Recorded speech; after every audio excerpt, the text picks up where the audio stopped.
Dan malam hari ini kita akan mengkaji dengan judul yaitu nama Allah di dalam Alkitab Arab Melayu. Ya, tentunya topik ini mungkin sangat menarik ya, berkaitan dengan beberapa kejadian yang mungkin kita tahu di belakangan hari ini. Nah, sebelum saya tampilkan para narasumber, tidak lupa saya ingin mengingatkan kembali pada para pemirsa yang ingin menyalurkan zakat sedekah infaknya bisa mengirimkan ke nomor rekening Bank Syariah Indonesia dengan nomor rekening kode bank 451 11 8888 9995 atas nama Yayasan Pembina Mualaf At-Tauhid. Dan juga bagi para pemirsa yang ingin berpartisipasi dalam wakaf di tanah yang sedang dibebaskan oleh Yayasan Pembina Mualaf At-Tauhid di daerah Wonosalam, Jombang, Jawa Timur, silakan mengirimkan ke nomor rekening tersebut yang tadi saya sebutkan dengan harga per meter perseginya yaitu Rp250.000. Ya, semoga Allah Subhanahu wa taala menerima segala amal jariah kita. Amin amin. Baiklah, tanpa berpanjang lebar, saya akan segera menampilkan narasumber kita, yaitu Bapak Menhaim Ali, Ustadz Yudi Al-Hadi, dan juga Yitzhak.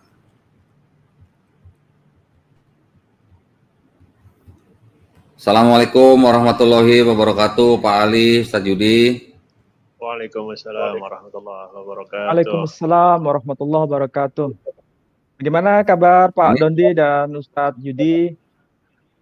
Alhamdulillah, Pak Ali. Gimana kabarnya Ustadz Ali?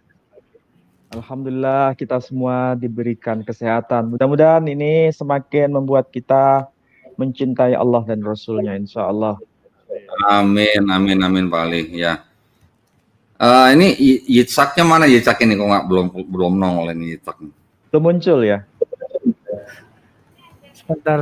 Nah. Loh, kok pakai timer, Sak? Emangnya mau debat, Sak? Apa kabar, Yitzhak? Baik. Shalom alaikum. Akhi Yitzhak. Sama selamkha. Ani beseder, saudara Bang, gata? Be'ezrat Hassam. Saya sama Yitzhak assalamualaikum aja lah. Jawab, Sak. Mana Yitzhak? Oh, Yitzhak? Gangguan mungkin. Baik, kalau begitu mungkin sebelum kita mulai dari materi intinya, mungkin Pak Ali mau menyampaikan kata pengantar gitu, Pak Ali? Baik, kita mulai saja ya, supaya tidak banyak waktu. Siap. Assalamualaikum warahmatullahi wabarakatuh. Mudah-mudahan kajian kita malam ini kita akan buka banyak data dan kebetulan kita akan malam hari buku yang sebetulnya ini agak tetapi ini bisa diakses oleh semua orang karena yang menerbitkan adalah Lembaga Alkitab Indonesia. Judul bukunya ini. Nah, ini. Saya kira semua sudah pernah lihat buku ini ya. 385 tahun Injil Matius terjemahan A.C. Ruil. Jadi ini terjemahan A.C. Ruil. Kalau itu lengkapnya 385 tahun Injil Matius terjemahan A.C. Ruil, warisan iman umat Kristiani di Indonesia, pengantar faksimile Injil Matius terjemahan dari A.C. Ruil tahun 1629 Masehi. Jadi ini dokumen langka sebetulnya karena Injil Matius versi bahasa Melayu yang paling tua itu digarap atau diterjemahkan oleh seorang saudagar besar sebetulnya, tapi dia punya misi untuk mengabarkan Injil di Asia Tenggara. Dan hasil terjemahannya itu diterbitkan tahun 1629. Berarti ini adalah produk Injil berbahasa Melayu yang paling tua. Sebelum ini tidak ada. Jadi yang paling tua itu 1629 Masehi. Jadi kalau dihitung 1629 Masehi, berarti ini sama dengan abad ke-17. Kalau abad ke-17, kita bandingkan dengan versi yang dibuat oleh seorang ulama di Aceh. Namanya adalah Abdurrauf Asingkli, atau kita mengenal nama beliau dengan sebutan Abdurrauf Singkel. Nah, ini kebetulan saya juga punya. Ini diterbitkan ulang. Saya dapat ini dari Nangru Aceh Darussalam juga, dari sahabat di sana. Judulnya adalah Al-Qur'anul Karim Bihamisah Tarjuman Al-Mustafid, Bihamisah Tarjuman Al-Mustafid wa huwa tarjamah jawiyah di tafsir al-musamma Anwarut Tanzil wa Asrarut Ta'wil. Penulisnya yang tadi saya sebut adalah Abdurrauf Singkel. Dan beliau itu juga abad ke-17. Jadi ini adalah tafsir tertua lengkap 30 juz yang diterbitkan, ditulis oleh seorang ulama besar abad ke-17 namanya Abdurrauf Singkel. Dan ini ditulis dengan huruf Arab Melayu yang kita kenal dengan huruf Jawi. Bukan huruf Jawa ya, tapi huruf Jawi. Di Malaysia dikenal dengan istilah huruf Jawi. Bahasanya Melayu, tapi hurufnya itu huruf Arab. Maka aksaranya disebut sebagai aksara Arab Melayu. Dan kita bisa lihat bentuknya seperti ini. Kalau penasaran, ini saya bukakan. Ini 30 juz total, lengkap. Nah, seperti ini. Jadi yang tengah itu Al-Quran berbahasa Arab, yang pinggir-pinggir itu, yang di atas, kemudian di bagian pinggir itu semua bukunya memang Arab. Tetapi itu bukan bahasa Arab, tapi bahasa Melayu. Sehingga sebagai bahasa Melayu, aksaranya disebut dengan sebutan aksara Arab Melayu. Nah, berarti kalau pada tahun 1629 juga diterjemahkan Alkitab berbahasa Melayu, ini berarti ada semacam perlombaan keagamaan, berebut umat di wilayah Asia Tenggara. Kenapa disebut sebagai berebut umat di wilayah Asia Tenggara? Apakah waktu itu orang-orang Asia Tenggara belum beragama? Yang jelas sudah pasti beragama. Dan kenapa ada upaya untuk melakukan semacam penerjemahan Alkitab yang dilakukan oleh Ruil? Di sini saya tidak mau mengatakan asumsi saya, tapi saya hanya baca apa yang tertulis di sini. Di sini pada halaman yang berapa ini? Halaman yang ke-14 buku ini ya, halaman yang ke-14 angka Romawi. Jadi halaman yang ke-14 angka Romawi disebutkan pernyataan demikian. Sebagai akibat acara HUT atau Hari Ulang serta edisi faksimile pada tahun 2012, semakin banyak website, blog, dan Facebook, dan lain-lain menyebutkan bahwa Ruil lah yang pertama kali menggunakan kata U. Jadi terjemahan tahun 1629 itu memang sudah menggunakan nama Allah di situ dipakai. Saya ulangi lagi, Ruil lah yang pertama kali menggunakan kata Allah dalam teks Kristen berbahasa Melayu. Ruil yang pertama kali mempelopori penggunaan istilah Allah dalam teks Kristen berbahasa Melayu pada tahun 1629. Selain itu, Ruil juga memperkenalkan penulisan kata Allah dengan aksara Latin. Jadi, bahasanya Melayu tapi akannya Latin. Karena sampai pada abad ke-17, bahasa Melayu selalu ditulis dengan aksara Arab saja. Jadi ini menarik sebetulnya. Kita baca buku ini, ada sebuah kesimpulan. Pada abad ke-17, mayoritas tulisan-tulisan di dalam bahasa Melayu itu yang digunakan adalah aksara Arab Melayu. Saya ulangi lagi. Jadi pada abad itu, abad ke-17 atau abad sebelumnya, abad 16, abad 15, di wilayah Asia Tenggara, semua teks yang berbahasa Melayu itu ditulis dengan aksara atau huruf Arab yang kita kenal dengan sebutan Jawi. Ini buku ini yang menyatakan demikian. Terbitan LAI, Lembaga Alkitab Indonesia. Bukan apa yang saya bicarakan itu subjektivitas saya, tetapi saya hanya membaca dari apa yang tertulis di sini. Jadi ada pengakuan memang abad ke-17. Saya ulangi lagi di sini kalimatnya. Selain itu, Ruil juga memperkenalkan penulisan kata Allah dengan aksara Latin.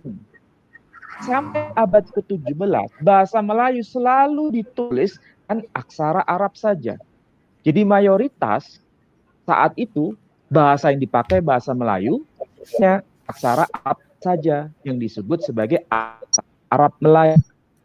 Nah, bagaimana nanti bentuk konkretnya aksara Arab Melayu nanti saya berikan contoh. Ini saya hanya berikan pengantar dulu. Jadi saya ulangi lagi dengan buku ini, orang yang pertama kali, orang Barat yang pertama kali menggunakan istilah Allah ketika menerjemahkan Alkitab ke dalam bahasa di Asia Tenggara, orang ini bernama Ruil, A.C. Ruil. Itu diterbitkan tahun 1629. Pada masa itu sangat tidak ada teks tulis dengan aksara Latin. Lalu pada tahun itu terbitan Alkitab ditulis dengan aksara Latin. Dan nama Allah baru muncul. Lalu produk yang dibuat oleh A.C. Ruil itu disebut sebagai Alkitab apa? Nah, di sini saya kutipkan lagi. Ternyata produk atau produk Alkitab yang diterbitkan, yang digarap oleh Ruil pada tahun 629 Masehi itu disebut Kitab Misi. Nah, pertanyaannya sekarang, apa yang dimaksud dengan Alkitab Misi? Di sini ada penjelasan. Alkitab Misi itu salah satu kriterianya disebutkan begini. Berikut ini kriteria untuk mengidentifikasi suatu edisi Alkitab sebagai Alkitab Misi. Apa itu Alkitab Misi? Ini disebutkan pada poin ketiga. Menerjemahkan Alkitab Misi berarti menyampaikan berita Alkitab ke dalam suatu konteks yang diwarnai budaya dan agama yang berbeda. Jadi kalau begitu, Ruil menerjemahkan Alkitab yang disebut sebagai Alkitab Misi itu bukan dalam konteks budaya yang berbeda dan agama yang berbeda. Apa yang dimaksud sebagai agama yang berbeda? Berbeda dengan agama Kristen. Nah, kenapa dipakai menggunakan bahasa Melayu? Karena tradisi Melayu itu ditulis dengan menggunakan aksara Arab Melayu. Kenapa ditulis aksara Arab Melayu? Karena mayoritas waktu itu penganutnya Muslim. Jadi jelas di sini, penerjemahan Alkitab Misi adalah bertujuan untuk menyampaikan berita Alkitab ke dalam suatu konteks yang diwarnai budaya dan agama yang berbeda. Jadi kalau begitu, Ruil menerjemahkan Alkitab dalam bahasa Melayu dengan aksara Latin sebetulnya bertujuan untuk disampaikan berita Alkitab itu kepada umat Islam, bukan kepada umat Kristiani. Ini harus menjadi catatan. Jadi tahun 1629 ini muncul edisi Alkitab Misi untuk penginjilan kepada umat Muslim yang waktu itu akrab dengan bahasa Melayu, ditulis dengan bahasa Melayu, Alkitabnya diterjemahkan ke dalam bahasa Melayu, tetapi menggunakan aksara Latin. Nah, coba sekarang kita lihat slide pada materi yang saya sampaikan. Silakan Pak Dendi. Iya, Pak. Jadi ini bukan apa yang saya katakan tadi bukan bahasa subjektif saya Pak Dendi ya. Ini saya kutip dari buku ini. Jadi ini bukan pernyataan saya. Nah, ini sampul depan bagian kiri ya. Yang bagian kiri ini sampul depan merupakan edisi faksimile kalau bahasa kita dari edisi aslinya. Karena ini diterbitkan ulang oleh LAI dengan format perwajahan yang sama dengan aslinya. Yang ditemukan itu ada di berbagai tempat. Ada sekian eksemplar, tapi yang selamat itu hanya 4 eksemplar. 3 yang bisa diidentifikasi, itu yang pertama tersimpan di Belanda, di Utrecht, Universitas Utrecht, Belanda. Yang kedua di British Library. Yang ketiga di Stuttgart, Jerman. Nah, yang diterbitkan oleh Lembaga Alkitab Indonesia di Jakarta, itu menerbitkan versi yang ada di Utrecht karena sampulnya seperti ini yang versi di Stuttgart Jerman karena sampulnya seperti ini persis seperti aslinya. Nah, kalau yang bagian kiri ini merupakan boxnya, tampilannya lux sekali. Di sini ada huruf yang timbul, bagus sekali memang. Tapi di sini ada catatan, ini terbitan tahun 1629. Artinya sesuai dengan bentuk aslinya. Oke, slide berikutnya.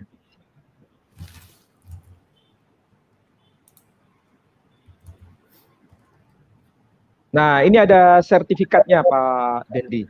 Nah, kebetulan ini saya bawa aslinya ini aslinya. Ini sertifikatnya.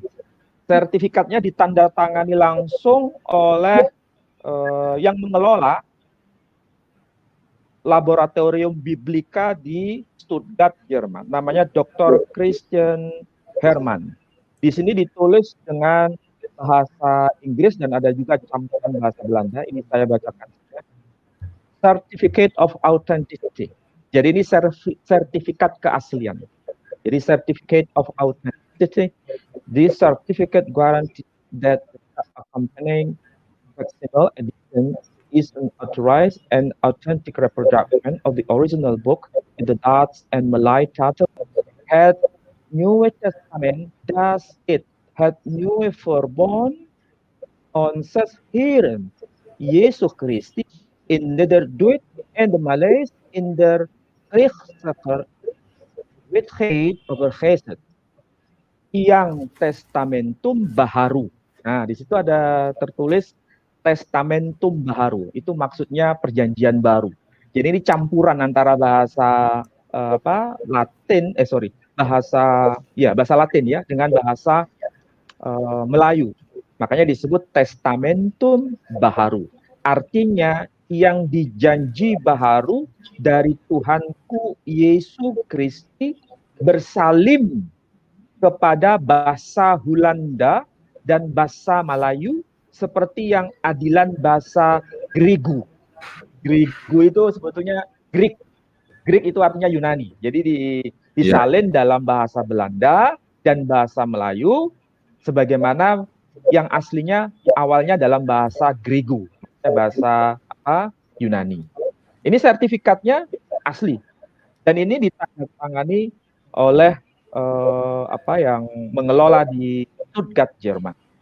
Dan sertifikat ini yang mengeluarkan Jakarta, Lembaga Alkitab Indonesia, karena ini istilahnya menjadi bukti bahwa yang ada di tangan saya ini sekarang itu kopian yang ke-165.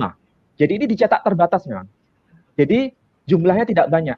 Jadi yang dipegang oleh Geraha Mu'allaf ini itu adalah kopian yang ke-165 dari 385 kopi. Berarti ini terbatas sekali. Dicetak ulangnya itu hanya 385 kopi. Sementara yang kita miliki ini sertifikatnya urutan ke-160. Berarti kita punya barang langka ini Pak Dendi. Kok bisa dapat itu Pak? Barang biasa itu. Nah, itu memang ada jalan dari yang maha mulia. Sampai ke Medan dulu ya Pak ya, baru balik ke LAI ya Pak ya. Oh iya. Mulai dari ujung barat sampai ujung timur. Jadi ini cetakan yang terbatas memang. Kita punya yang urutan nomornya itu 165, padahal hanya dicetak 385 kopi. Nah ini sertifikatnya. Jadi ini asli, pegang dari Jakarta. Oke, kita lanjut ke slide berikutnya. Nah, supaya tidak penasaran isinya seperti apa. Nah, yang sebelah kiri ini, inilah bentuk aslinya. Dan ini dibuat dalam bentuk, jadi seperti foto. Maka ada perubahan apapun, karena ini gambar seperti aslinya.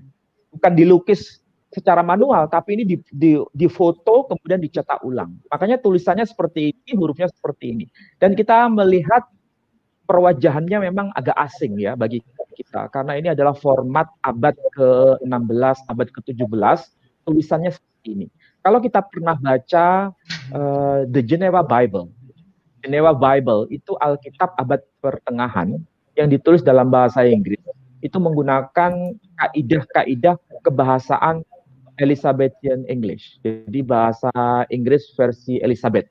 Jadi ada Z dan sebagainya itu. Kalau menulis huruf U itu seperti huruf V. Kalau menulis huruf S itu seperti huruf F. Jadi ini agak beda emang. Ini kalau dibaca tes yang ya, testamentum baharu. Bukan dibaca baharf bukan, tapi dibaca baharu. Ini seperti huruf V. Nah, kalau kita lihat di sini, ini ada tahunnya ya. Tahun berapa itu? 1629. Betul ya? 1629. Jadi memang ini barang langka yang diterbitkan ulang. Tapi penerbitan ulangnya terbatas hanya 300 sekian eksemplar. Dan kita punya catatan sebagai kopian yang urutan 165. Ini adalah bentuknya. Ditulis dengan aksara Latin, tapi versi pada abad pertengahan. Makanya hurufnya agak aneh. Di situ huruf U seperti huruf V. Nanti sepertinya kita akan lihat pada halaman berikutnya. Silakan slide yang selanjutnya akan kita lihat performanya. Nah, ini ya karya yang disebut karya unik yang terbit tahun 1629. Ini yang bagian dalam. Ini hasil karya orang yang berjasa dalam menerjemahkan ke bahasa Melayu. Namanya A.C. Ruil. Nama lengkapnya itu Albert Cornelis Ruil. Nama lengkapnya. Maka disingkat A.C. Ruil. Nah, yang menarik di situ, pada teksnya ini akan kita baca muncul nama Allah di situ. Tapi saya minta misalnya Ustadz Dondi bisa tolong dibaca yang merah-merah itu. Bisa baca nggak? Ya. Ya, ini Matius 22. Ya, ini Matius 22 ayat 37 ya Pak Ali. Iya, betul. Iya, betul. 22 ayat 37. Ya. Tolong ini karena bahasanya asing buat saya nih Pak. Jadi nanti kalau saya bacanya salah mohon dimaklumi nih Pak. Jadi Yesus beritahu ayat 37, Yesus beritahu dan mengusap apa nih Pak? Mengusap akan dia. Mengucap itu mengucap. Oh, mengucap ya. Mengucap akan dia. Ya, kalau bahasa kita mengucap, tapi di sini versi dulu mengucap akan dia kamu berkasih ya. Berkasih, bukan berkasih. Berkasih. Oh, berkasih. Seperti huruf F ya, F double. Seperti huruf F double baca S. Karena itu adalah versi abad pertengahan, memang kalau menulis huruf S seperti Ismail juga gitu di Geneva Bible pakai huruf F, tapi tidak boleh dibaca F, tapi dibaca S. Maka di situ Ya. bacaannya bukan berkafeh, tapi berkaseh. Berkaseh itu maksudnya berkasih. Berkaseh. Ini Kemudian mungkin maksudnya lanjut. kasih hilah kali ya, Pak ya? Ya, Ya, betul. Kalau kamu kita sekarang ini kasih hilah. kamu berkasih Kamu akan Tuhan Allahmu Tuhan Allahmu, ya. Kemudian dari segala hatimu, ya, dari segala hatimu, ya. Dan dari segala nyawamu. ya. Di situ kan tertulisnya Dan segala ya. Tapi tak Iya. boleh dibaca segala, dibaca segala. Segala. Ya, Segalanya. ya. Dan dari segala Dan dari segala budimanmu. Nah, itu bahasanya khas ya. Kita kalau ingin tahu bahasa Melayu pada abad 16, 17 itu seperti apa? Ya seperti ini. Seperti ini Pak, tapi bahasanya. kok itu U-nya kalau sudah dibaca, baru ya, Pak ya? Belum pakai OE ya, Pak ya? Iya. Iya. Jadi kita juga bertanya-tanya apakah ejaan waktu itu sudah seperti yang kita punya seperti ejaan yang sempurnakan. Pakai U-nya bukan OE tapi U di sini. Iya. Padahal ini Iya. kalau bagian yang sebelah kiri itu kan bahasa Belanda. Ini kan bahasa Belanda. Ini kan Iya. bahasa Melayu. Tapi di sini pakai U, bukan pakai OE. Iya. Kalau ejaan Van Ophuijsen itu pakai OE, ya kan? Nah, ini menarik kalau dikaji dari sisi linguistik. Tapi ini bukan bagian kita sekarang. Kita tidak mengkaji linguistik. Kita mengkaji kenapa di sini muncul istilah Allah di sini, ya kan? Ya. Bagaimana yang di itu pengantar buku yang tadi saya baca. Ya, dan itu masih Tuhan, Pak, belum Tuhan, Pak, itu, Pak. Nah, ya kan? Jadi ada sesuatu kata yang menarik di sini. Pertama, ada penggunaan kata Tuhan bukan Tuhan, tapi Tuhan. Kemudian yang kedua ada penggunaan istilah Allah di situ. Tapi disebut dengan sebutan Allahmu di sini. Nah, kenapa dia menggunakan ungkapan Allahmu? Padahal pada abad kelas itu tidak pernah Melayu ada ungkapan seperti ini. Apa yang menjadi sebab menggunakan ungkapan seperti ini? Ini sebetulnya ungkapan yang asing dalam konteks bahasa Melayu pada masa itu. Dan ini baru muncul dalam bahasa Melayu versi Belanda, ya kan? Versi kolonial. Karena harus kita pahami, aksara Latin sebetulnya itu masuk ke Asia Tenggara itu melalui proses namanya penjajahan atau melalui proses kolonialisasi. Makanya dikenalkan di sini istilah apa? Aksara Latin di situ. Jadi aksara Latin itu beda posisinya dengan aksara Arab Melayu atau Jawi. Kalau aksara Jawi tidak ada hubungannya dengan kolonialisasi. Tapi kalau aksara Latin itu ada hubungan dengan kolonialisasi. Makanya dalam filologi aksara Latin disebut aksara kolonial. Itu kesimpulan yang sederhana untuk memahami soal ini. Jadi ini adalah karya pertama yang mencantumkan nama Allah tapi menggunakan aksara Latin. Dan itu baru di tahun 1629 Masehi. Ini contoh. Oke, slide berikutnya.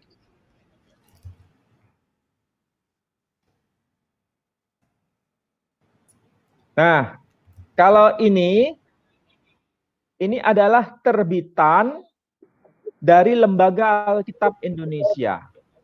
Saya kebetulan punya teksnya ini, tetapi teks ini hasil pelatinan dari aksara Arab Melayu.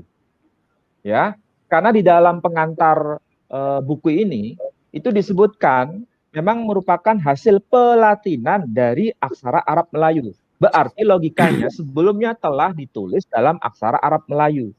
Bagaimana bentuk konkretnya? Nanti pada slide berikutnya. Tapi coba kita lihat yang versi ini yang diterbitkan oleh Lembaga Alkitab Indonesia. Tolong slide yang tadi yang ke berapa ya? Yang kedua atau ketiga, coba. Yang covernya ini Pak Dandi ya. Tolong ya. Oh ya. Yang ini apa ya? Yang Isa, ini. Nah, jadi cover depannya itu tampil tampilannya seperti ini. Tertulis kitab suci Injil Isa Al-Masih yang kepada sahabat-sahabatnya. Jadi di sini tidak tertulis Yesus Kristus, tapi tertulis Isa Al-Masih. Dan ini yang menerbitkan adalah Lembaga Alkitab Indonesia tahun 2000. Jadi yang saya punya ini terbitan tahun 2000, yang menerbitkan Lembaga Alkitab Indonesia. Di situ covernya menggunakan sebutan Isa Al-Masih. Jadi ini bukan terbitan Islam, ini terbitan Kristen sendiri. Ya.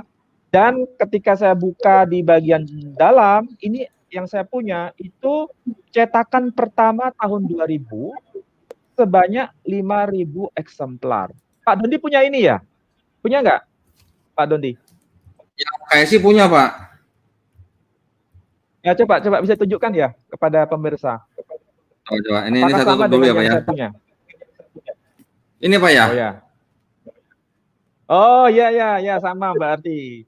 Terbitannya LAI juga ya, Lembaga Alkitab Indonesia. Ya, betul, Pak. Ini LAI juga. Itu. Edisi keberapa? Kalau saya kan cetakan pertama tahun 2000. Ya, oh, itu 2011. LAI 2011 nih, Pak. Berarti selisih 11 tahun dengan yang punya saya. Lebih tua saya berarti. Oh. Lebih tua punya saya, Pak Dendi. Waduh. Ya, betul. Nah, ini Pak. Ya. Saya punya edisi ketiga. Cetakan pertama 2007, cetakan kedua 2011. Ya, kalau yang di tempat saya ini, yang punya saya itu cetakan pertama 2000 eksemplar, tahun 2000 sebanyak 5.000 eksemplar. Jadi ini cetakan pertama Lembaga Alkitab Indonesia. Kalau Ustaz Yudi punya kayaknya itu yang dipegang. Saya ada nih, Pak. Tahun berapa itu Ustaz Yudi? Ini edisi ketiga cetakan tahun 2015 ini. Oh, berarti berurutan ini berarti ya. Oh, iya saya yang paling muda berarti ini. Cetakan muda saya. Ya, berarti yang saya paling tua, yang tengah Pak Dondi, yang paling akhir Ustaz Yudi. Nyambung semua ini ya. Nah, oke, sekarang kita periksa yang bagian dalam. Ini kan yang bagian luar, bagian cover. Kita sudah lihat tadi ada 3 eksemplar yang kita tunjukkan. Punya saya, punya Pak Dendi, punya Pak Yudi. Nah, sekarang coba kita lihat yang bagian dalam. Isi teks tadi yang berapa itu? Matius 22. Ya. Matius 22 ayat 37. Ya, coba tolong ditampilkan slide-nya. Matius 22 ayat 37. Nah, itu. Ustadz Yudi bisa baca? Nah, ini kan kelihatan ya. Sama kan dengan yang ditampilkan di sini? Dengan miliknya Ustadz Yudi sama kan? Tolong dicek. Ini yang punya saya tertulis begini. Sabda Isa, sabda Isa kepadanya. Sama kan? Sabda Isa kepadanya. Kasihilah Allah Tuhanmu dengan segenap hatimu, dan seterusnya ya, dengan segenap jiwamu dan dengan segenap akal budimu. Di sini kita coba cermati ungkapan ini. Kasihilah Allah Tuhanmu. Jadi bukan tertulis kasihilah Tuhan Allahmu, tapi tertulis kasihilah Allah Tuhanmu. Ini menunjukkan statement yang sebetulnya bernuansa bahasa Melayu seperti ini. Jadi bahasa Melayu itu bahasanya seperti ini. Disebutkan nama diri dulu, baru disebutkan gelarnya. Atau disebutkan nama diri dulu, baru disebutkan sebutannya. Makanya di sini dikatakan, kasihilah Allah Tuhanmu. Bukan disebutkan versi yang lain, kasihilah Tuhan Allahmu. Itu sesuatu yang menyimpang dari tradisi Melayu yang ditulis dengan aksara Arab Melayu. Jadi kalau Arab Melayu nggak begitu.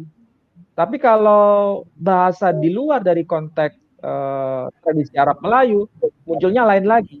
Tapi yang jelas ini adalah versi yang kita kenal, yang terbitan Lembaga Alkitab Indonesia, berasal dari aksara Arab Melayu. Coba kita cek, apa betul yang aksara Arab Melayu seperti ini? Oke, kita lihat slide berikutnya. Jadi ini sebetulnya ditampilkan dalam dua bahasa tadi ya. Ulangi lagi Pak, slide berikutnya tadi. Yang berikutnya. Yang tadi. Oh, yang tadi. Bukan, yang tadi. Ini kan aksara Latin, bahasanya bahasa Melayu. Di sini ada teks bahasa Yunaninya. Nah, konfirmasi, apakah sama dengan yang ini? Nah, ternyata enggak kan? Di sini tertulis kurion tonteon. Disebutkan kurion tonteon. Jadi kurion itu adalah bahasa Yunaninya, sementara dalam bahasa Melayunya itu sebagai nama dari bahasa Arabnya Allah. Kalau ini kan sebetulnya pengganti dari nama Yod He Vav He. Dalam bahasa Melayu disejajarkan dengan Teon itu disejajarkan dengan Tuhan. Teon itu disejajarkan dengan Tuhan. Di Teon itu Tuhan. Ilah maksudnya. Bukan Allah, tapi ilah. Oke, slide berikutnya.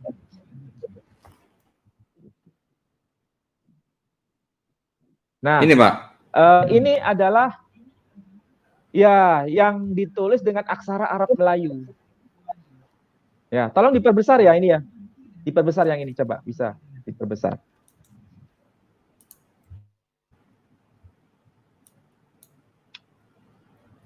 Ini Pak ya. Nah, kita lihat yang ayat 37 ya. Tadi pasal berapa? Pasal 22 ya. Ayat 37. Iya, betul Pak. Coba lihat. Di sini tertulis apa? Di sini, maka kata Isa kepadanya. Jadi ini tulisannya Arab, tapi bahasanya Melayu. Inilah bahasa khas orang-orang Islam di Asia Tenggara. Nah ini Ustadz Yudi kan orang penutur bahasa Melayu di Kalimantan. Jadi bisa baca ini. Jadi kalau saya salah baca, ini ada yang mengoreksi. Jadi akan menjadi koreksi. Kalau saya salah baca, tolong diingatkan ya Ustadz Yudi ya. Saya kan bukan malaikat, salah. Ini ada saksinya. Nah ini Arab Melayu ini. Coba saya baca ini. Maka kata Isa kepadanya, hendaklah engkau mengasihi. Kan? Hendaklah engkau mengasihi Allah Tuhanmu. Nah, ya kan? Di sini ada nama Allah di sini sebagai nama diri. Kemudian baru Tuhanmu sebagai gelarnya. Ini adalah corak bahasa Melayu di Asia Tenggara. Disebutkan nama diri dulu, baru sebutan. Tidak ada dalam bahasa Melayu pakai aksara Arab Melayu ditulis Tuhan Allahmu. Tidak pernah ada itu. Coba tulislah dalam huruf aksara Arab Melayu, tapi bacaannya Tuhan Allahmu. Coba tulis. Sampai kita mati, nggak akan bisa nulis huruf Arab Melayu seperti itu. Nggak bisa. Karena Allah tidak bisa ditambahkan dengan kata ganti milik. Itu adalah format bahasa Arab Melayu seperti itu. Aksara Arab Melayu, bahasa Melayu seperti itu. Sama seperti yang ada di sini. Di sini disebutkan dalam kitab-kitab ulama berbahasa Arab Melayu, menggunakan aksara Arab Melayu, selalu ditulis Allah Tuhanmu.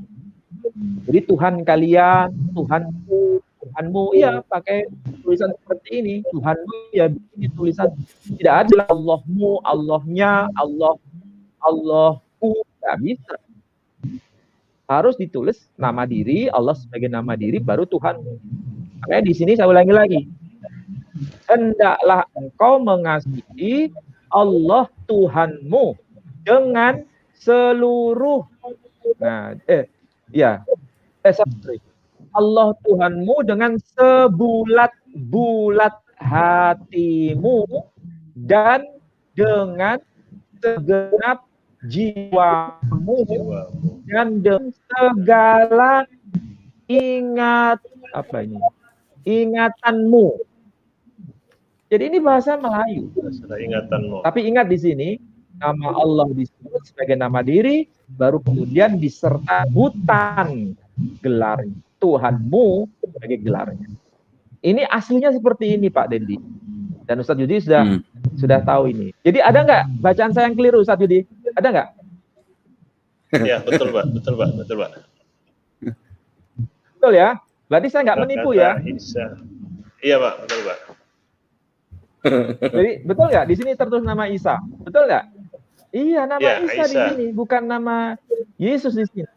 Maka kata Isa di sini. Di sini juga ada sebutan Allah, nama Allah. Nah, kita lanjut slide berikutnya.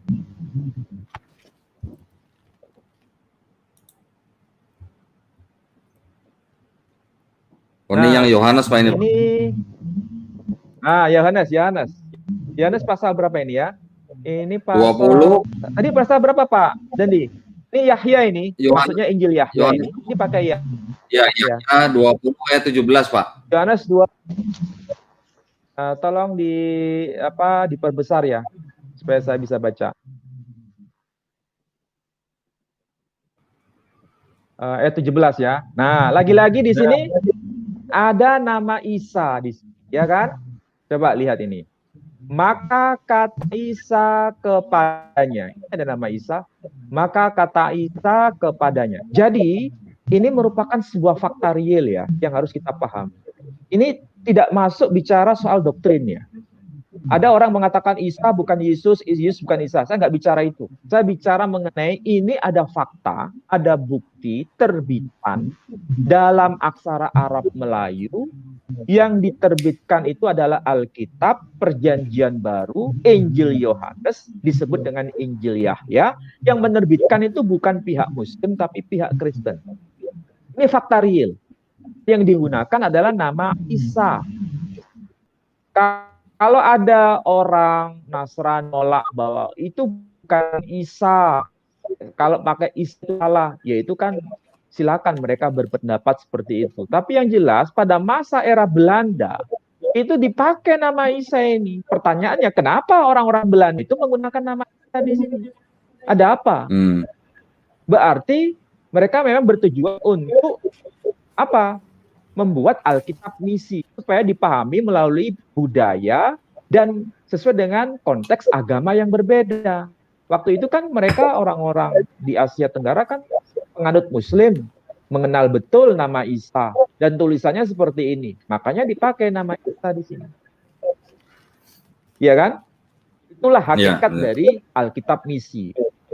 Menerjemahkan kitab suci Kristen ke dalam format bahasa umat Islam di Asia Tenggara. Makanya pakai istilah Isa di sini. Saya ulangi lagi kalau saya baca. Maka kata Isa kepadanya, janganlah engkau menyentuh aku, karena belum aku naik kepada Bapa, tetapi pergilah engkau kepada saudara-saudaraku. Nah, ini menarik ini kalau dari sisi linguistik, Pak Dendi.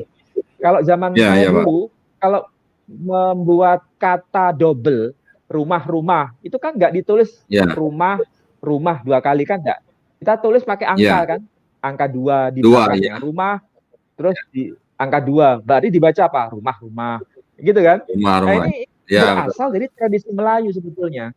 Makanya di sini ada angka 2 di sini. Angka 2 apa? Ini angka 2. Ini angka 2. Maka kalau dibaca saudara-saudaraku, bukan saudara duaku, bukan.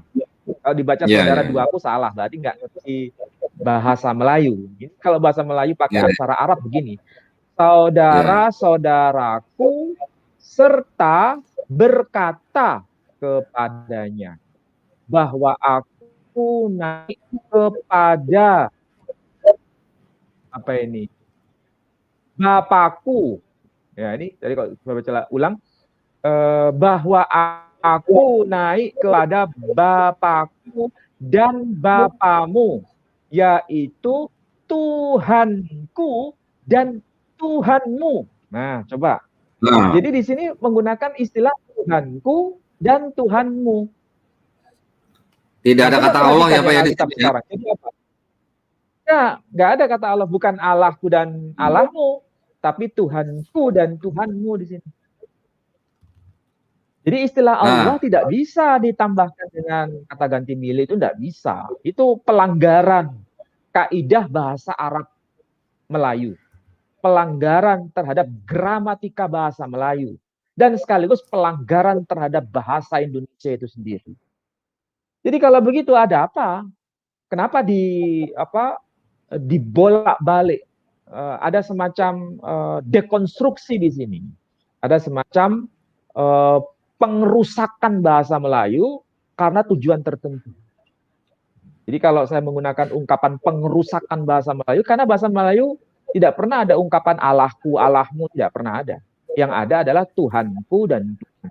Inilah adalah Alkitab edisi tahun berapa ini? Ini tahun 1910.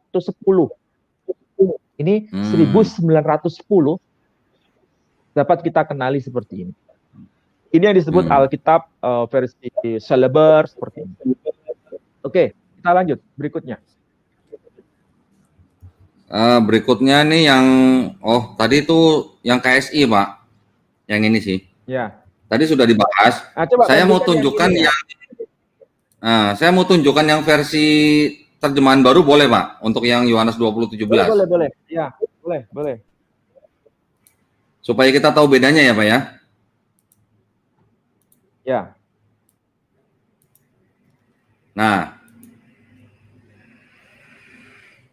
Nah, di situ Pak, Yohanes 20 ayat 17, kata-kata tadi Tuhanku dan Tuhanmu itu sudah berubah menjadi Allahku dan Allahmu, Pak. Nah, itulah kenapa bisa seperti ini, karena memang bertujuan untuk menggeser. Jadi istilah Allah, Allahmu di situ itu berlaku umum, istilah umum, bukan nama tapi sebutan. Berarti kalau Allahku, Allahmu, Allahnya, ya ini kan tidak sesuai dengan bahasa Melayu. Dan secara bahasa sumber juga kan bermasalah. Makanya kita coba ya cross check. Mungkin kita kalau hanya membahas yang versi bahasa Indonesia atau bahasa Melayu yang pakai aksara Latin ataupun bahasa Melayu yang pakai aksara Arab Melayu, mungkin orang bisa berdebat. Ya, berdebat. Tetapi coba kita kembalikan ke bahasa aslinya. Coba yang bahasa Ibrani tadi dah. Coba perhatikan yang bahasa Ibrani. Kalau tiru Matius 22 ayat 37 ya. 22 ayat 37 itu merupakan ayat yang merujuk pada Ulangan pasal 6 ayat 5 yang bahasa Ibrani. Nah, coba lihat ayat yang ke berapa? Ayat yang ke-5, pasal yang ke-6, Ulangan, Sefer Devarim, pasal 6 ayat yang ke-5. Mungkin Saudara Yitzhak bisa mengoreksi kalau misalnya ada kekeliruan. Ulangan coba bisa ditampilkan ya. Ulangan atau Sefer Devarim, pasal yang ke-6, ayat yang ke-5. Oke. Sefer Devarim.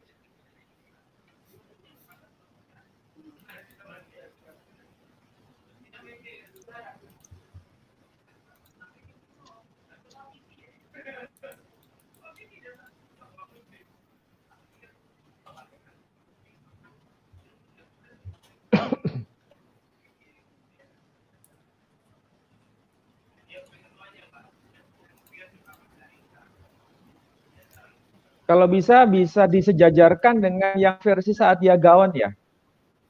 Yang versi Arabiknya. Ya, coba disejajarkan supaya nanti bisa cross check.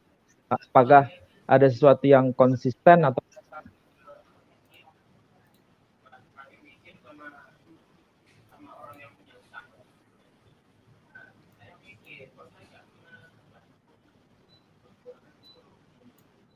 ini ya. Ya, pasal yang ke-6, ayat yang ke-5. Nah, ini kan jelas ya, kalau yang versi Ibraninya kan jelas tuh. Shema Yisrael Adonai Eloheinu Adonai Echad. Di sini ada kata Yod He Vav He. Kalau ini Yisma, dengarlah. Yisrael, orang Israel, atau keturunan Israel, Yod He Vav He. Kalau bahasa Ibrani diri ini bukan sebutan. Ini nama proper name atau ismul a'zam kalau bahasa Arabnya. Makanya di sini tertulis Yod He Vav He. Tapi karena ini bahasa Ibrani, nama diri Tuhan tidak boleh disebut, tapi diganti dengan istilah lain, yakni dengan ungkapan Adonai atau Adonai. Jadi Shema Israel Adonai Eloheinu. Eloheinu ini sebutan, artinya Tuhan kami, atau bahasa apa ya? Bahasa Arabnya itu bisa Rabbun, bisa Ilahun.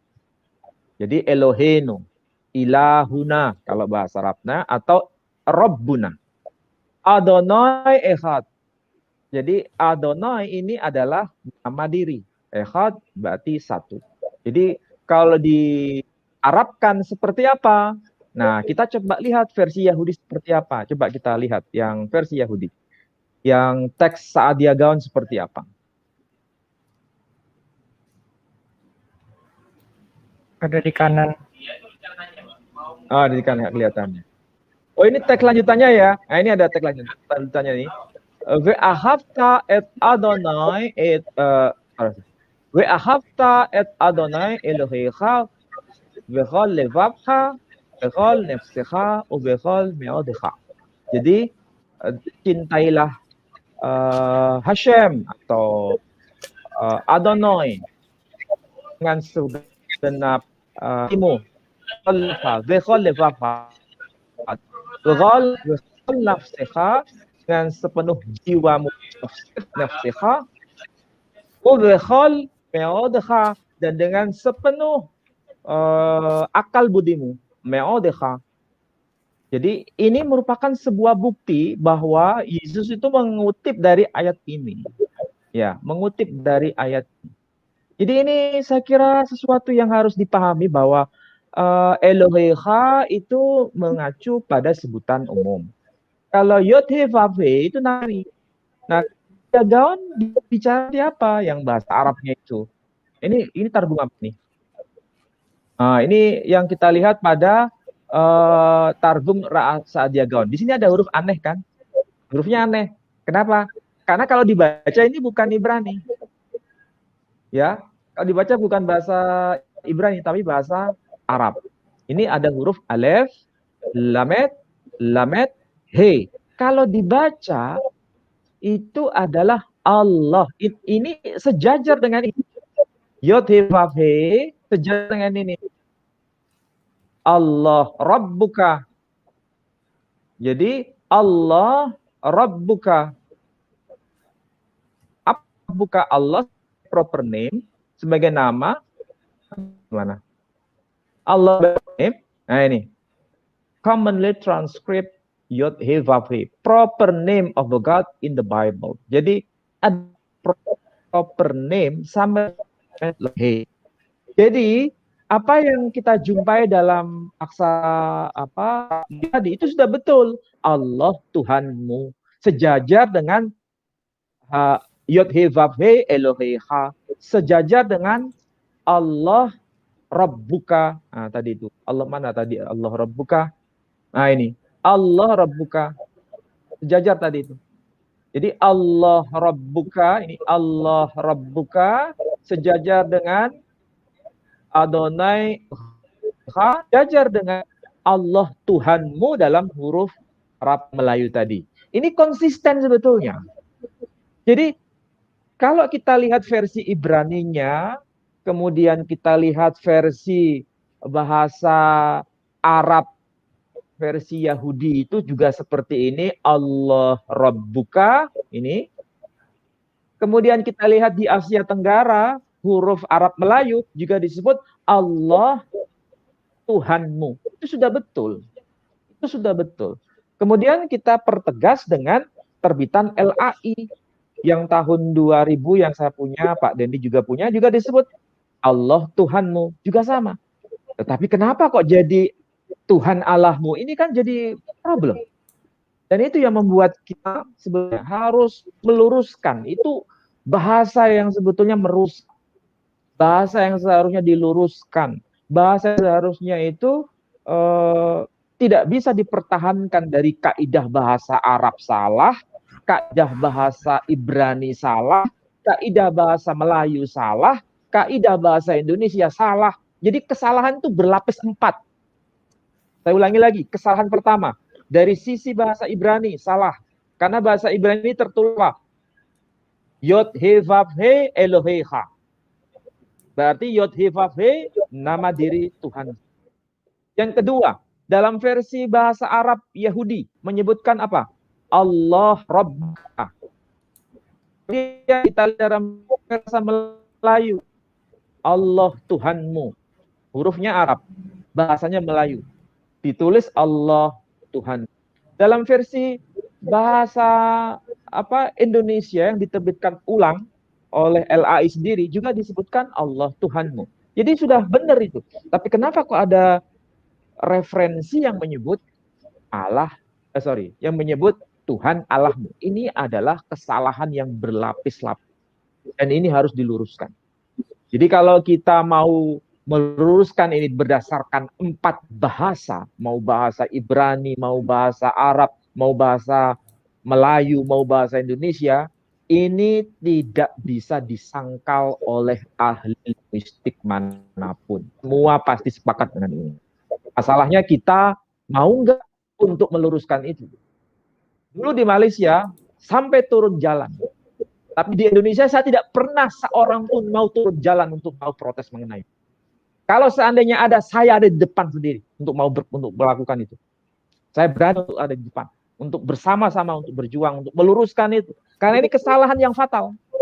Saya tidak boleh terus. Saya temenin, Pak. Saya temenin, Pak. Ini 4 bahasa. Apa? Saya temenin, Pak, di depan, Pak. Oh, ya. Dan itu harus. Dan tidak bisa gitu. Ya. Itu harus. Ya. Berjuang. Meskipun sekarang dikalahkan oleh pengadilan. Tetapi kalau itu berhenti di situ, kita tidak berjuang untuk meluruskannya, kita akan menemukan kejanggalan-kejanggalan dan seterusnya dan seterusnya. Maka tidak salah bila ada disebut Allah bangsa lain adalah berhala. Berarti nama itu bukan sebagai nama diri, tapi menjadi sebutan umum. Bayangkan kalau ada Allah-Allah lain, Allah-Allah bangsa lain adalah berhala. Berarti ada Allah yang bernama apa? Macam-macam itu. Padahal nama Allah itu ya nama, bukan sebenarnya. Iya kan? Coba lanjut lagi. Ya. Sayangnya ya kita nggak melihat ada ghirah yang kuat di kalangan Muslim ini ya, untuk di Indonesia maksud saya, untuk melihat fakta kebahasaan seperti ini. Mungkin saya menduga Muslim di Indonesia kebanyakan memang tidak tahu bahasa Ibrani. Itu kesalahan sama. Yeah. Muslim di Indonesia tidak tahu bahasa Ibrani, sehingga ketika mereka tahunya itu bahasa Arab dan Arabnya itu bukan Arab yang betul, maka kesimpulannya tidak ilmiah, sehingga hanya disebut bahwa ya semua kan orang Arab pakai istilah Allah. Iya betul, kalau di Timur Tengah sudah betul bahasanya itu, tapi di Indonesia itu dikacaukan bahasanya, tidak salah semua itu.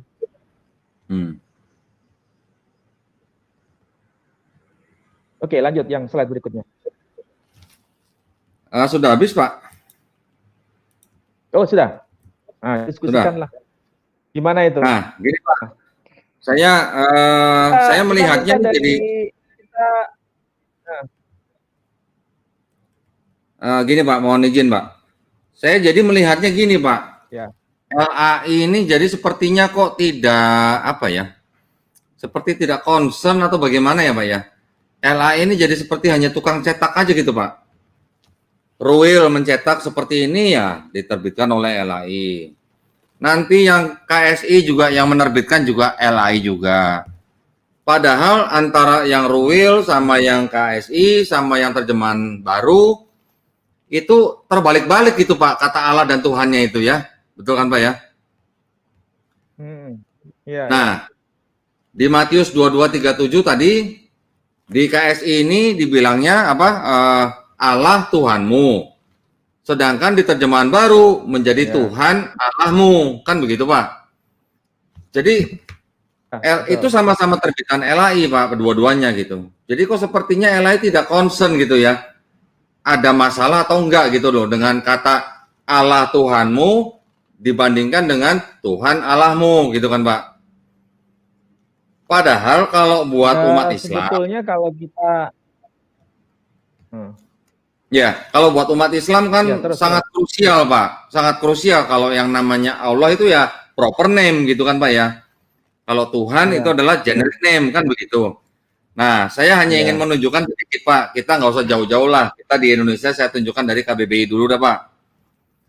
Saya share sebentar, Pak ya. Sebentar, Pak. Ini supaya untuk para pemirsa juga nih, Pak ya. Supaya kita juga jangan disangka kita ngarang nih, Pak. Nah, kalau di KBBI sendiri, Pak ya, KBBI sendiri dibaca apa? Tuhan adalah sesuatu yang diyakini, dipuja, dan disembah oleh manusia sebagai yang maha kuasa, maha perkasa, dan sebagainya.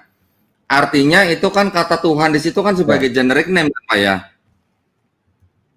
Sebutan umum. Ya. Sesuatu yang Ya. disembah oleh manusia sebagai sebutan umum, ya. Nah, sekarang kita pindah ke kata Allah nih Pak. KBBI menyatakan seperti apa nih Pak? Saya share sebentar Pak ya. Nah, kalau kata Allah itu adalah nama Tuhan dalam bahasa Arab, pencipta alam semesta yang maha sempurna, Tuhan yang Maha Esa yang disembah oleh orang yang beriman. Ini kan nama Pak, sudah jelas namanya Tuhan gitu kan Pak? Betul, ya. Jadi ini maksudnya kan jelas toh, nama Tuhan dalam bahasa Arab. Ini nama Tuhan, bukan istilah untuk menyebut Tuhan, tapi nama dari Tuhan dalam bahasa Arab. Ini kalau yang ngerti bahasa Indonesia kan paham maksud dari kata ini. Ini kalau di pengadilan, ini kan jelas ahli linguistik akan menyatakan bahwa nama dari Tuhan dalam bahasa Arab itu ada Allah. Nama dari Tuhan. Bukan istilah Tuhan itu sendiri. Kalau Tuhan itu sendiri disebatkan dengan ilah dalam bahasa Arab. Jadi jelas itu. Jadi ini bahasa Indonesia saja sudah seperti ini. Mau beralibi apalagi bahwa istilah Allah itu adalah sebutan umum. Bahasa Melayu juga sama. Disebutkan Allah Tuhanmu. Bahasa Arabnya juga sama. Allah Rabbukum. Bahasa Ibrani juga sama. Adonai Elohecha. Nggak ada kan? Disebutkan Yod He Vav He ditambahkan kata ganti milik. Kan nggak bisa itu. Nggak bisa. Bahasa Arab juga nggak bisa. Allah kemudian ditambah ganti milik. Nggak bisa. Belum lagi ini Pak. Ya itu. Oh ya itu apa namanya? Kamus yang menerbitkan ini dari Lebanon dan itu Louis Ma'luf dari kalangan Katolik sendiri. Iya, kalangan Katolik sendiri menyebutkan sebagai nama dari bahasa Arab, Tuhan dalam bahasa Arab. Iya. Iya, kan itu kan apa namanya? Allah adalah Allah ismu al-zat al-wajib ul-wujud kan Pak, begitu ya? Ya, Allah itu nama dari sang pencipta al-wajibul wujud yang ada dengan sendirinya itu. Ya, wajib ada. Artinya yang menyebabkan yang ada dari yang ada. Ya, artinya kalau begitu kan Kristen Arab juga mengenal kata Allah sebagai proper name ya, Pak? Iya, faktanya betul. Dan saat dia gaul itu kan hidup dalam lingkungan tradisi Arab. Dan dia mengenal istilah Allah sebagai proper name, bukan sebagai sebutan umum. Sementara kalau kita orang Indonesia, nah masalahnya begini Pak Dondi. Kebanyakan apa yang terjadi di Indonesia ini anehnya begini. Alkitab bahasa Indonesia menggunakan nama Allah itu karena dianggap istilah itu sebutan umum. Sebagaimana di negeri Arab sana, orang Arab itu sudah menggunakan nama itu, yang Kristen sudah menggunakan nama itu sebagai sebutan umum, katanya begitu. Tapi faktanya kan tidak seperti itu. Iya. Faktanya tidak seperti itu. Kita lihat saat Gaon tidak seperti itu. Kita lihat kamusnya Louis Makluf tidak seperti itu. Kita lihat dokumen bahasa Arab lain juga tidak seperti itu. Di Indonesia ini yang jadi begitu. Kenapa? Sederhana. Karena mau mengambil alih istilah itu untuk tujuan misi. Istilah Belum lagi dipakai, tapi maknanya diganti. Belum lagi yang apa Pak? Yang Alkitab kompilasi Dr. Butros ya Pak ya? Oh iya, ya betul, ya. Kompilasi Dr. Butros itu juga. Itu juga proper name kan Pak? Iya betul. Atau begini dulu, sambil kita diskusi. Ini kita coba tanya kepada saudara Yitzhak. Betul bahwa Allah itu sepadan dengan Yod-Heh-Vav-Heh dalam bahasa Ibrani. Beliau yang bicara. Dari konteks sisi Yahudian. Silakan, saudara Yitzhak. Kalau dari sudut pandang keyahudian jelas kalau Hashem itu sepadan dengan Allah, disejajarkan. Seperti Hashem Eloheinu itu bisa menjadi dua terjemahan kalau di dalam bahasa Arab. Kalau dalam Targum Raf Sa'adiyah Gaon, Allah Rabbuna, Allahul Wahid. Tapi kalau di terjemahan Syameri yang pernah saya lihat, Allah Ilahuna, Allahu Wahid. Jadi bisa diterjemahkan Eloheinu, itu bisa jadi Rabbuna atau Ilahuna. Tapi tidak mungkin diterjemahkan Allahun. Tidak ada. Ya, kita sudah mendengar langsung dari saudara Yitzhak bahwa dalam tradisi Yahudi, Eloheinu yang bahasa Ibrani, Eloheinu bahasa Arab mengguna menjadi Ilahuna. Artinya itu ada pengakuan bahwa semua itu adalah sebagai sebutan umum. Baik Eloheinu Ibrani, baik Ilahuna, ataupun itu sebagai sebutan. Sementara Yod-Heh-Vav-Heh akara yang dibaca Adonai, kalau orang Kristen menyebutnya Yahweh itu, tapi juga bacaan tidak betul itu salah, tidak boleh dibaca.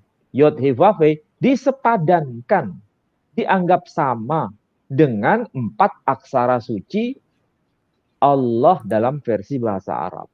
Dan itu sama-sama sebagai nama, bukan sebagai sebutan.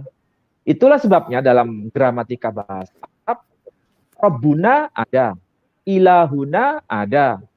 Tapi kalau Allah nggak pernah ada. Saya ulangi lagi, Rabbuna ada, Ilahuna ada. Tapi kalau Allahuna tidak pernah ada. Sebagaimana tidak pernah ada yang namanya Yahweh ada. Yang ada adalah Eloheinu. Itu baru ada. Karena sebagai sebutan umum. Kalau Yod-Heh-Vav-Heh, orang Nasrani membacanya Yahweh, itu proper tidak bisa digabungkan dengan kata ganti milik. Itu kaidah bahasa. Ini kita belum bicara mengenai doktrin. Jadi kalau bicara doktrin, berarti ada kesejajaran antara Yahudi dan Islam itu. Dan juga ada kesejajaran konsep dalam kebahasaan Arab Kristen Tengah dengan Yahudi di Timur Tengah ataupun Muslim di Timur Tengah. Di Indonesia ini menjadi masalah gara-gara karena yang proper name menjadi sebutan umum, yang sebutan umum jadi proper name, ini yang problem. Dan ini yang menjadi masalah sampai hari ini. Terus menerus. Saya kadang-kadang berpikir begini. Mungkin tujuannya begini. Ya umat Islam kan pakai istilah Allah. Ya nggak apa-apa. Kristen pakai istilah Allah juga nggak apa-apa. Kan mengadopsi. Kan untuk tujuan misi. Tapi maknanya kami ganti. Kami ganti sebagai sebutan umum. Alibinya seperti itu. Dan itu memang termaktub dalam dokumen. Tapi masalahnya apa? Hanya itahan. Kalau tujuannya melakukan secara konstruksi, mengganti makna, istilah tetap dipertahankan. Karena kan dalam Alkitab kan juga ada itu istilah Ka'bah, istilah masjid, kan pernah ada itu. Iya kan? Maka Yesus masuk ke dalam Ka'bah, kan pernah kita bahas itu. Artinya istilah Ka'bah diadopsi. Kalau istilah Ka'bah di Timur Tengah maupun di Asia Tenggara, itu kan tujuannya sebagai proper name, nama, bukan sebutan umum. Ka'bah itu. Kecuali Tapi kalau dari oleh kita, kaum Nasrani ini kan diganti. Nah, kita kalau di ambil Pesita kan kasus yang istilah Ka'bah. Gimana yang di Pesita gimana? yang di Pesita kan tulisannya kan begini. Watirkam yat Maria Allah. Allah itu kalau diterjemahkan kan Allahamu.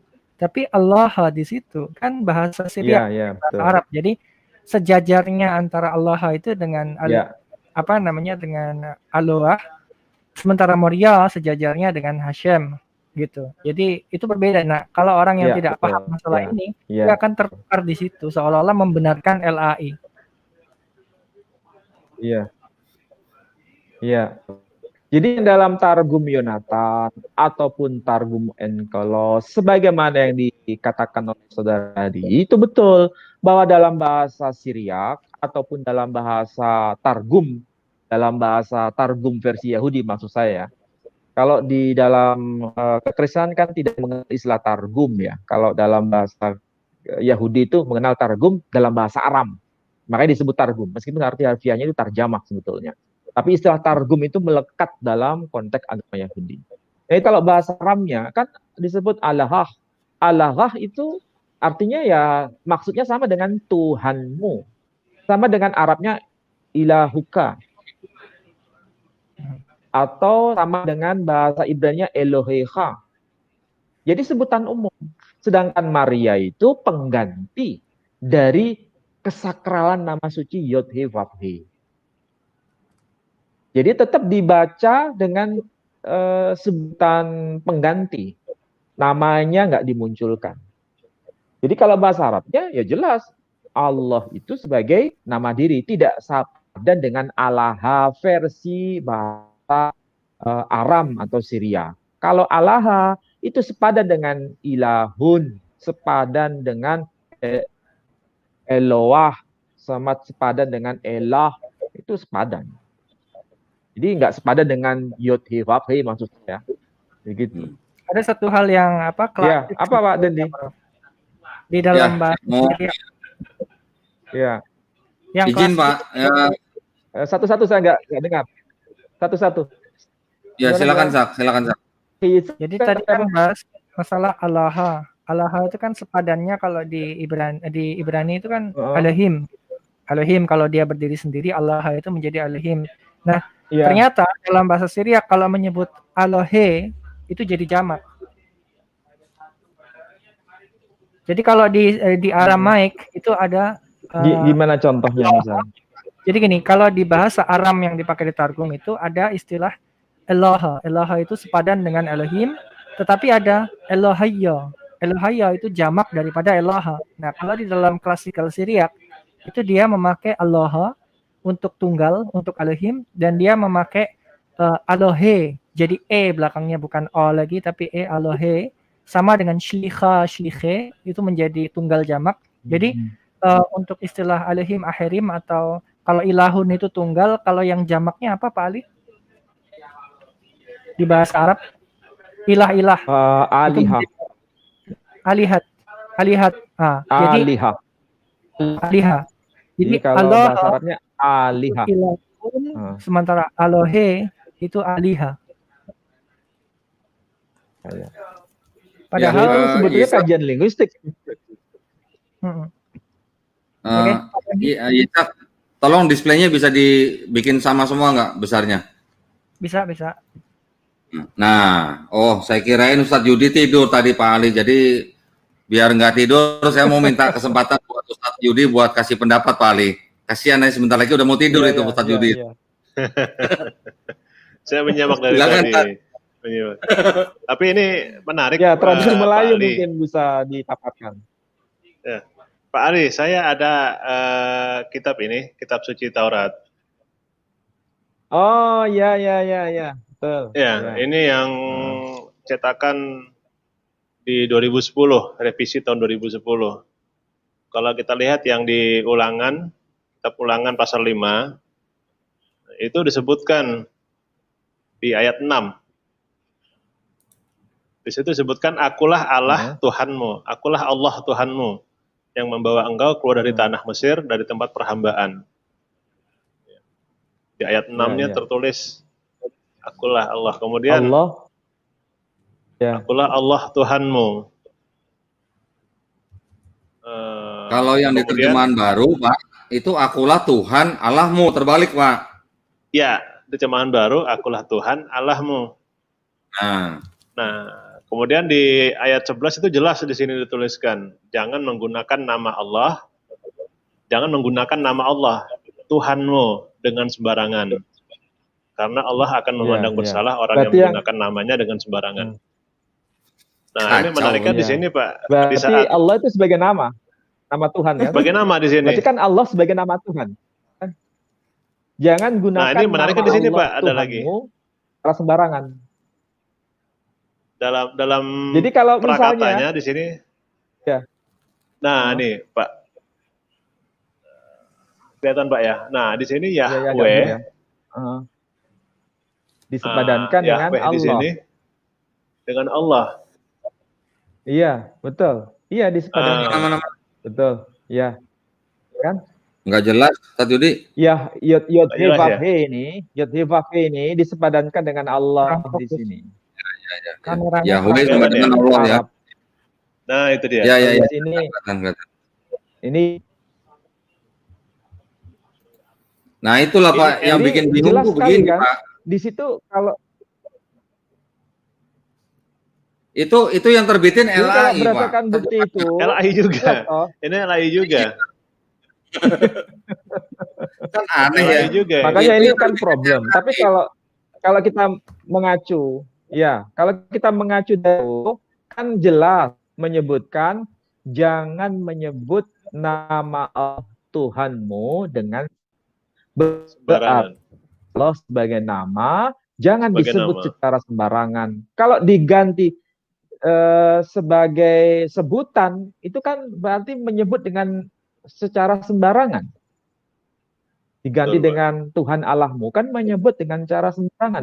Itu kan mengubah dari struktur kebahasaan yang benar menjadi struktur kebahasaan yang kacau.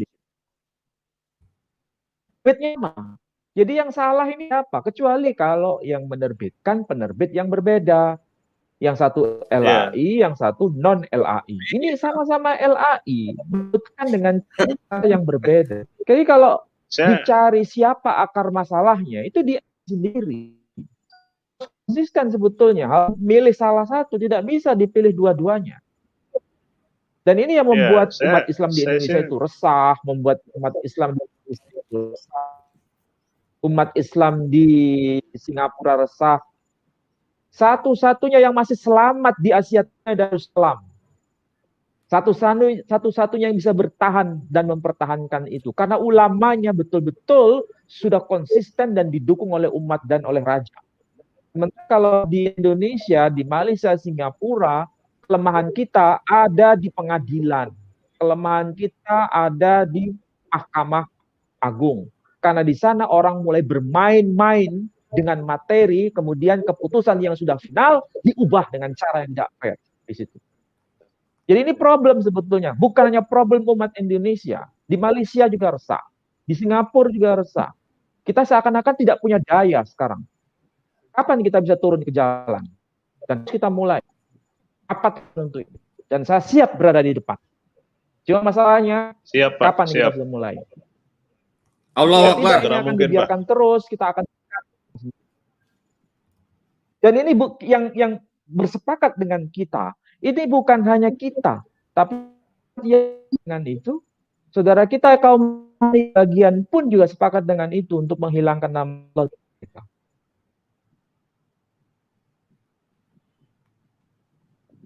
Gimana itu menurut Pak Yudi? Ustadz Yudi gimana ini? Kelanjutan ke depan. Pak, ini kajian akademik ya. Kita belum bicara doktrin.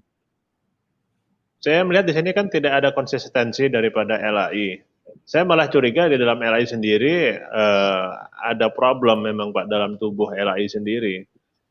Di mana mungkin di sebagian yang mengatakan bahwa Allah itu adalah nama diri, kemudian yang lain juga mengatakan bahwa Allah itu adalah nama umum, dan itu ada kepentingan Pak. Kalau saya melihat ada kepentingan, ya berdasarkan pemikiran saya ya, ada kepentingan dalam ya jelas kepentingannya adalah kepentingan misi.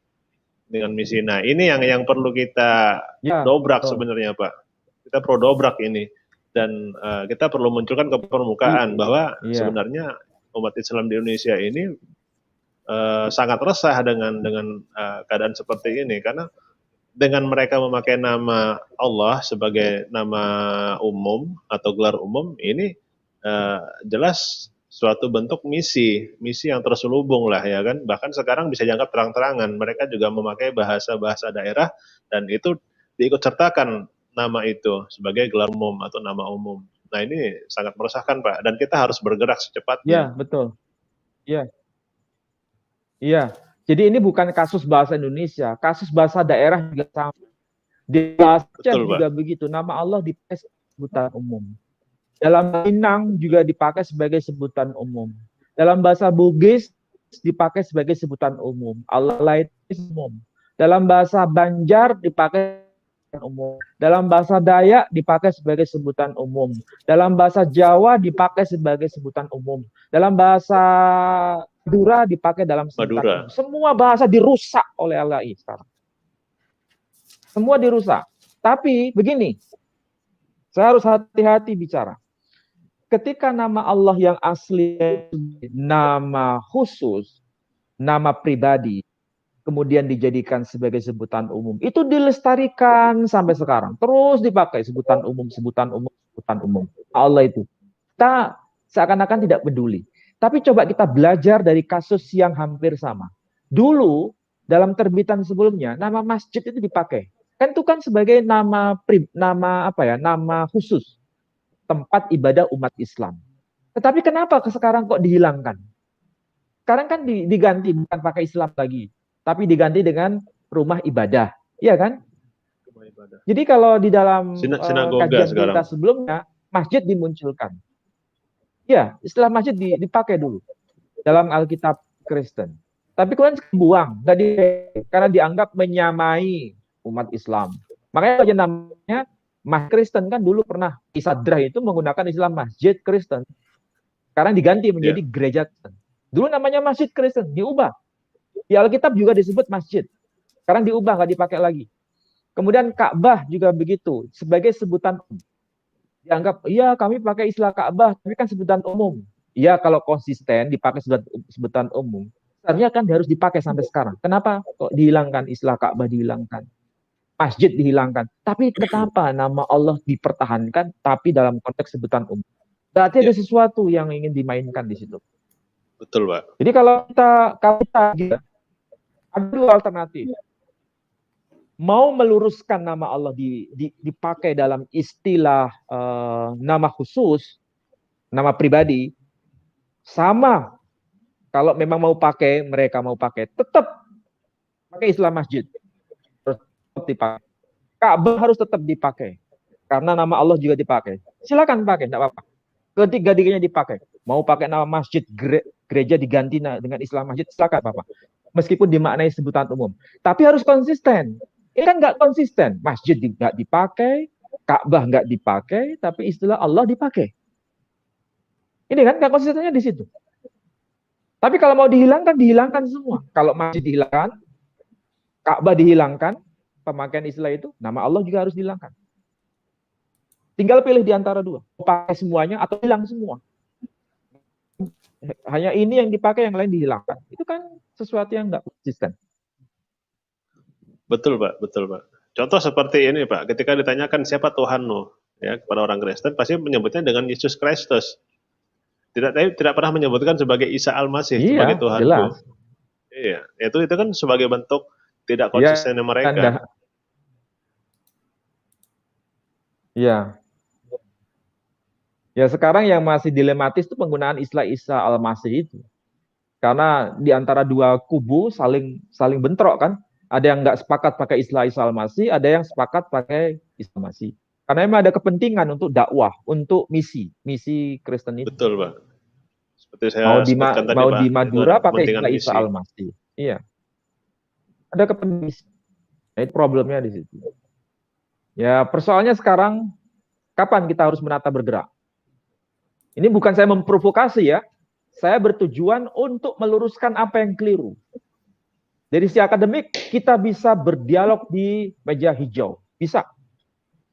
Dan kita akan mempertanggungjawabkan dari sisi akademik, dari sisi linguistik. Tapi Betul. kalau dicampuri dengan urusan politik lain lagi. Kita mau rapat dalam hal ini. Bersama-sama berjuang dengan negara tetangga, dengan jiran di Malaysia dan di beberapa tempat yang lain.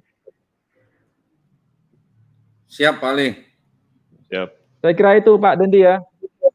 Ya, Pak Ali. Saya rasa sikap kita udah jelas, Pak ya. Ini sepertinya tegang ya. Ya? Oh. Gimana, Pak Ali? Pak Dendi kok sepertinya tegang ya? Enggak. Sepertinya tegang. Enggak. Soalnya kan suaranya Pak Ali kan agak tinggi malam ini. Oh begitu nah, ya? gini Pak. Tapi begini Pak ya, ya kita walaupun ya ada bercandanya sedikit ya supaya tidak tegang. Artinya kita sama-sama memikirkan hal ini Pak. Artinya hal ini sudah menjadi satu kesamaan pandangan ya Pak ya, kesamaan pikiran kita ya Pak ya. Jadi kita tetap harus memperjuangkan hal ini walaupun mungkin di negeri sebelah mungkin sudah diluluskan, ya itu buat kita tidak ada masalah gitu. Ini negara yang berbeda dengan hukum yang berbeda kan begitu Pak Ali ya. Ya. Kalah menang Pak buat saya Pak. Kalah menang buat saya itu memang tetap harus kita kejar terus Pak ya. Tetapi paling tidak kita sudah bisa memberikan edukasi kepada umat Islam bahwa Allah itu adalah proper name yang disalahgunakan oleh kitab suci saudara kita yang Kristen begitu Pak, kan begitu ya.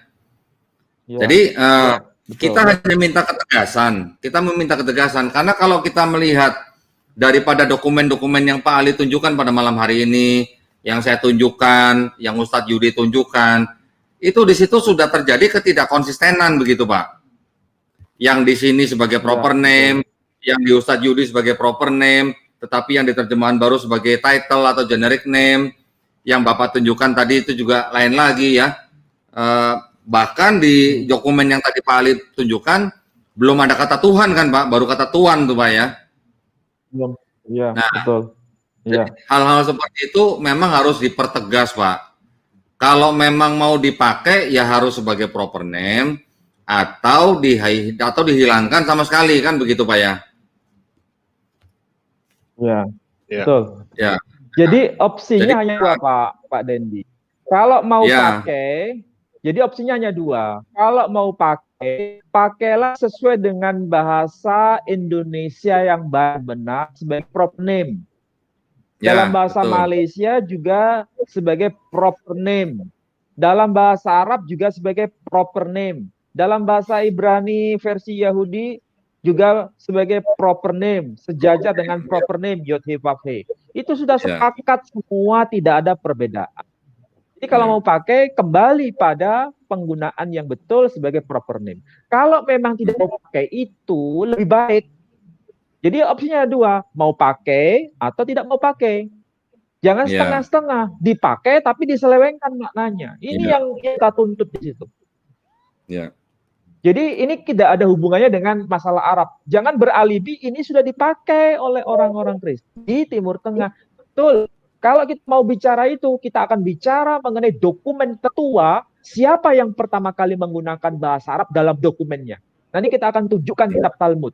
Bahwa dalam kitab Talmud, banyak kata Arab yang terdokumentasi dalam kitab Talmud Bavli. Sebelum orang Kristen bahasa Arab, orang Yahudi sudah menggunakan bahasa Arab. Dan itu terdokumentasi pada abad ke-5 sebelum Masehi. Pertanyaan sekarang, bisa nggak menunjukkan dokumen tertua orang-orang Kristen menggunakan bahasa Arab? Dokumennya apa? Semuanya setelah abad ke-5. Sementara Yahudi sebelum abad ke-5 sudah ada dokumentasi itu. Dan orang-orang Yahudi ketika menggunakan bahasa Arab, menggunakan pola yang benar sebagaimana bahasa yang kita pakai dalam tradisi Islam. Kita akan berjuang di situ. Ya Pak. Siap Pak Ali.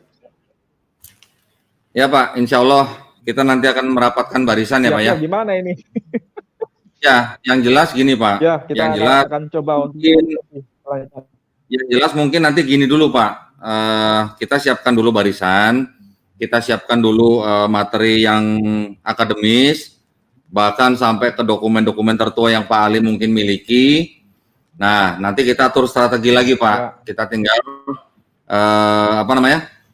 rekonsiliasi dengan pihak-pihak yang lain. Kan bahkan tidak semua Kristen setuju kan Pak dengan adanya kata Allah di Alkitab. Betul nggak Pak?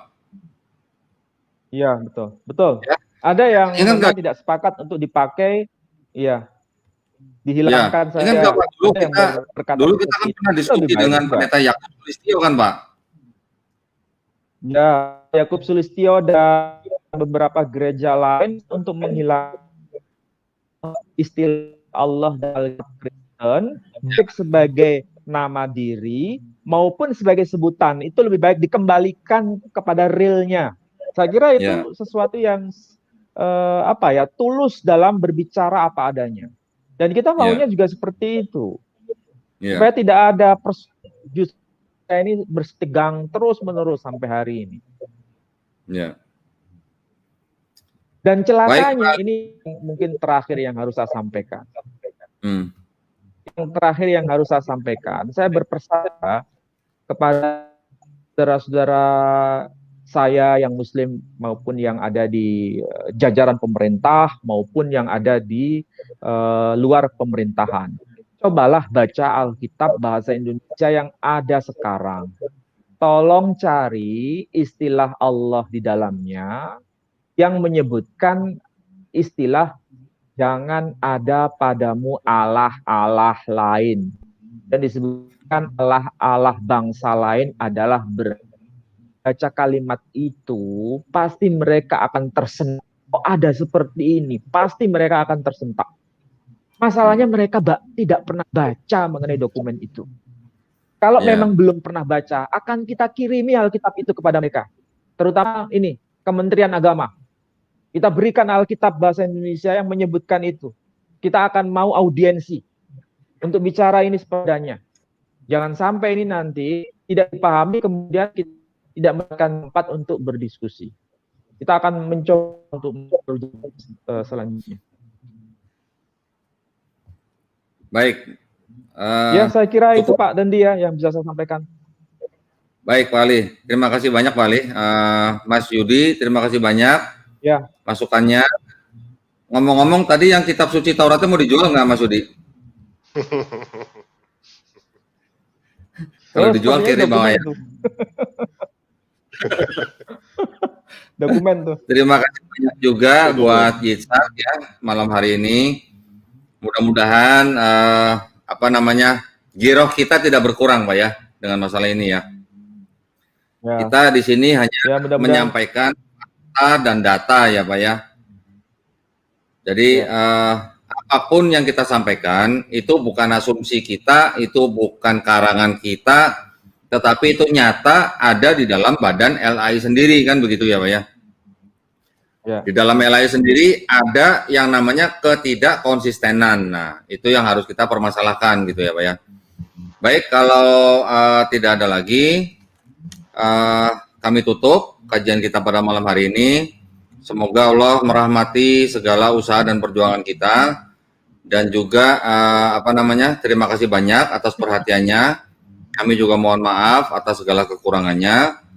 Sebelum kami tutup, tidak lupa kami ingin mengingatkan kembali bagi para pemirsa yang ingin berpartisipasi untuk menyalurkan zakat sodako infaknya bisa mengirimkan ke Bank Syariah Indonesia di nomor rekening kode bank 451 118888 9995 atas nama Yayasan Pembina Mu'alaf at-Tauhid. Dan juga bagi para pemirsa yang ingin berpartisipasi untuk wakaf di tanah seluas 6 hektar di Wonosalam, Jombang, Jawa Timur, silakan mengirimkan ke nomor rekening yang tadi saya sebutkan dan mengkonfirmasi bukti transfernya ke nomor handphone 0812 3280 2080. Khusus untuk wakaf, harga yang diberikan adalah Rp250.000 per meter persegi. Baik, terima kasih banyak atas perhatiannya. Insya Allah kita dapat berjumpa kembali pada kajian kita minggu depan pada Kamis malam. Mudah-mudahan Allah merahmati kita semua. Wabillahi taufiq wal hidayah. Wassalamualaikum warahmatullahi wabarakatuh. Waalaikumsalam. Waalaikumsalam warahmatullahi wabarakatuh. Terima kasih.